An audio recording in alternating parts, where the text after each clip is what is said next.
Sunan Muria adalah putra Sunan Kalijaga yang juga menjadi salah satu Wali Songo.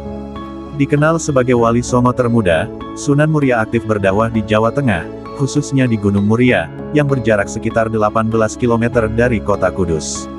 Saat ini, lokasi tempat Sunan Muria berdakwah masuk dalam wilayah Desa Colo, Kecamatan Gawe, Kudus, Jawa Tengah. Di tempat itu juga makam Sunan Muria berada. Semasa menyebarkan Islam, Sunan Muria banyak memberikan ajaran kepada masyarakat umum, salah satunya adalah ajaran merawat bumi untuk melestarikan lingkungan. Sunan Muria lahir pada sekitar tahun 1450. Ia adalah putra dari Sunan Kalijaga dan Dewi Saroh, yang merupakan putri dari Syekh Maulanan Ishak. Nama asli Sunan Muria adalah Raden Umar Said. Terkait nama, ada beberapa catatan sejarah yang juga menyebut bahwa namanya Raden Prawoto dan Raden Amir. Sedari kecil, Sunan Muria sudah diajari tentang agama Islam oleh sang ayah, yang dikenal sebagai Wali Songo yang berdakwah di Cirebon, Jawa Barat. Selain Sunan Kalijaga, Ki Ageng Ngerang juga tercatat sebagai guru Sunan Muria.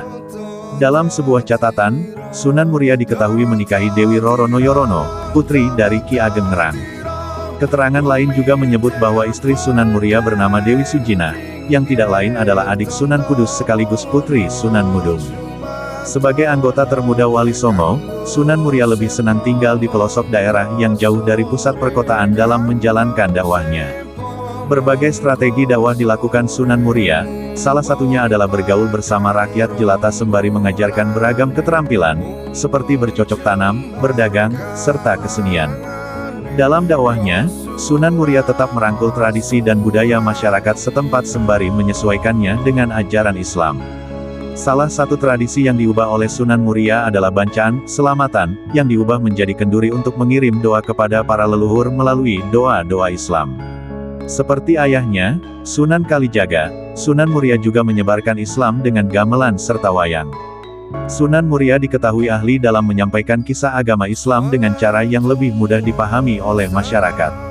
Salah satu kisah pewayangan yang kerap disampaikan oleh Sunan Muria dalam dakwahnya adalah Topo Ngeli, yang berarti menghanyutkan diri dalam masyarakat. Kisah itu sebelumnya juga pernah diceritakan oleh Sunan Kalijaga.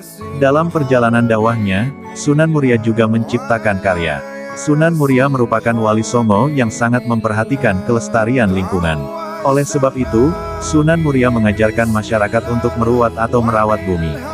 Karya Sunan Muria adalah tembang Macapat, tepatnya Sinom dan Kinanti. Adapun beberapa ajaran Sunan Muria dalam merawat bumi diantaranya, tradisi Guyang Cekatak, tradisi meminta hujan. Buah Parijoto, ziarah ke makam Sunan Muria. Tembang Macapat Sinom Parijoto, tembang ciptaan Sunan Muria. Sunan Muria wafat pada tahun 1551. Makamnya berada di lereng Gunung Muria, Kecamatan Colo, 18 km dari kota Kudus. Di sekitar makamnya, ada 17 makam prajurit dan abdi dalam yang dipercaya sebagai pengawalnya.